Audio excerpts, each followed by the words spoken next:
Ketika bangsa itu melihat bahwa Musa mengundur-undurkan turun dari gunung itu, maka berkumpullah mereka mengurumuni Harun dan berkata kepadanya, "Mari, buatlah untuk kami Allah yang akan berjalan di depan kami, sebab Musa ini orang yang telah memimpin kami keluar dari tanah Mesir. Kami tidak tahu apa yang telah terjadi dengan dia."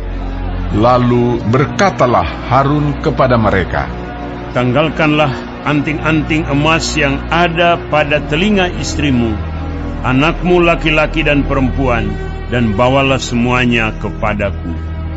Lalu seluruh bangsa itu menanggalkan anting-anting emas yang ada pada telinga mereka dan membawanya kepada Harun. Diteриmanyalah itu dari tangan mereka, dibentuknya dengan pahat, dan dibuatnyalah daripadanya anak lembu tuangan. Kemudian berkatalah mereka, "Hai Israel, inilah Allahmu yang telah menuntun engkau keluar dari tanah Mesir." Ketika Harun melihat itu, didirikannyalah mezbah di depan anak lembu itu. Berserulah Harun, katanya, "Besok hari raya bagi Tuhan." Dan keesokan harinya, pagi-pagi, maka mereka mempersembahkan korban bakaran dan korban keselamatan. Sesudah itu, duduklah bangsa itu untuk makan dan minum. Kemudian bangunlah mereka dan bersukaria. Berfirmanlah Tuhan kepada Musa, "Pergilah, turunlah, sebab bangsamu yang kau pimpin keluar dari tanah Mesir telah rusak lakunya. Segera juga mereka menyimpang dari jalan yang kuperintahkan kepada mereka. Mereka telah membuat anak lembu tuangan, dan kepadanya mereka sujud menyembah dan mempersembahkan korban sambil berkata, 'Hai Israel, inilah Allahmu yang telah menuntun engkau keluar dari tanah Mesir.' Lagi firman Tuhan kepada Musa, "Telah kulihat bangsa ini, dan sesungguhnya mereka adalah suatu bangsa yang tegar tengkuk. Oleh sebab itu biarkanlah aku, supaya murkaku bangkit terhadap mereka, dan aku akan membinasakan mereka. Tetapi engkau akan kubuat menjadi bangsa yang besar." Lalu Musa mencoba melunakkan hati Tuhan Allahnya dengan berkata, "Mengapakah Tuhan, murkamu bangkit terhadap umatmu yang telah kau bawa keluar dari tanah Mesir dengan kekuatan yang besar dan dengan tangan yang kuat? Mengapakah orang Mesir akan berkata, Dia membawa mereka keluar dengan maksud menimpakan malapetaka kepada mereka dan membunuh mereka di gunung dan membinasakannya dari muka bumi? Berbaliklah dari murkamu yang bernyala-nyala itu, dan menyesallah karena malapetaka yang hendak kau datangkan kepada umatmu.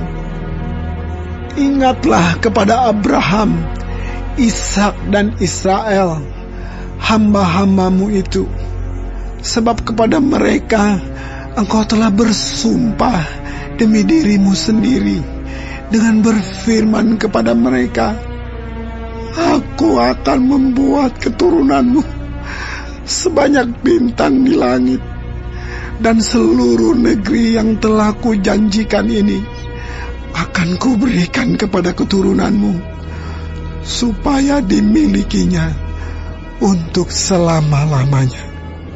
Dan menyesallah Tuhan karena malapetaka yang dirancangkannya atas umatnya. Setelah itu berpalinglah Musa, lalu turun dari gunung dengan kedua loh hukum Allah dalam tangannya, loh-loh yang bertulis pada kedua sisinya, bertulis sebelah menyebelah. Kedua loh itu ialah pekerjaan Allah, dan tulisan itu ialah tulisan Allah ditukik pada loh-loh itu. Ketika Yosua mendengar suara bangsa itu bersorak, berkatalah ia kepada Musa, "Ada bunyi sorak peperangan, kedengaran di perkemahan." Tetapi jawab Musa, "Bukan bunyi nyanyian kemenangan, bukan bunyi nyanyian kekalahan. Bunyi orang menyanyi berbalas-balasan. Itulah yang kudengar." Dan ketika ia dekat ke perkemahan itu dan melihat anak lembu dan melihat orang menari-nari, maka bangkitlah amarah Musa. Dilemparkannya lah kedua loh itu dari tangannya dan dipecahkannya pada kaki gunung itu. Sesudah itu diambilnyalah anak lembu yang dibuat mereka itu, dibakarnya dengan api dan digilingnya sampai halus. Kemudian ditaburkannya ke atas air dan disuruhnya diminum oleh orang Israel. Lalu berkatalah Musa kepada Harun, "Apakah yang dilakukan bangsa ini kepadamu, sehingga kau mendatangkan dosa yang sebesar itu kepada mereka?" Tetapi jawab Harun, "Janganlah bangkit amarah Tuanku. Engkau sendiri tahu bahwa bangsa ini jahat semata-mata. Mereka berkata kepadaku, 'Buatlah untuk kami Allah yang akan berjalan di depan kami, sebab Musa ini, orang yang telah memimpin kami keluar dari tanah Mesir, kami tidak tahu apa yang telah terjadi dengan dia.' Lalu aku berkata kepada mereka, 'Siapa yang mempunyai emas haruslah menanggalkannya.' Mereka memberikannya kepadaku, dan aku melemparkannya ke dalam api, dan keluarlah anak lembu ini." Ketika Musa melihat bahwa bangsa itu seperti kuda terlepas dari kandang, sebab Harun telah melepaskannya sampai menjadi buah cemooh bagi lawan mereka, maka berdirilah Musa di pintu gerbang perkemahan itu serta berkata, "Siapa yang memihak kepada Tuhan, datanglah kepadaku." Lalu berkumpullah kepadanya seluruh Bani Lewi.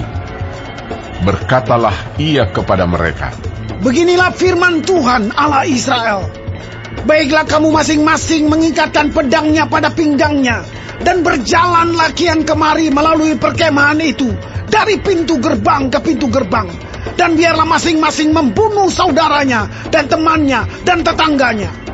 Bani Lewi melakukan seperti yang dikatakan Musa, dan pada hari itu tewaslah kira-kira 3.000 orang dari bangsa itu.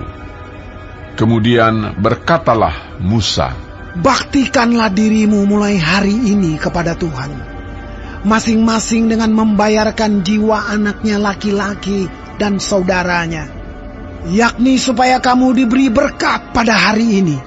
Keesokan harinya berkatalah Musa kepada bangsa itu, "Kamu ini telah berbuat dosa besar, tetapi sekarang aku akan naik menghadap Tuhan. Mungkin aku akan dapat mengadakan pendamaian karena dosamu itu." Lalu kembalilah Musa menghadap Tuhan dan berkata, Bangsa ini telah berbuat dosa besar, sebab mereka telah membuat ala emas bagi mereka. Tetapi sekarang, kiranya Engkau mengampuni dosa mereka itu. Dan jika tidak, hapuskanlah kiranya namaku dari dalam kitab yang telah Kau tulis." Tetapi Tuhan berfirman kepada Musa, "Siapa yang berdosa kepadaku, nama orang itulah yang akan kuhapuskan dari dalam kitabku. Tetapi pergilah sekarang, tuntunlah bangsa itu ke tempat yang telah kusebutkan kepadamu. Akan berjalan malaikatku di depanmu, tetapi pada hari pembalasanku itu, aku akan membalaskan dosa mereka kepada mereka." Demikianlah Tuhan menulahi bangsa itu, karena mereka telah menyuruh membuat anak lembu buatan Harun itu.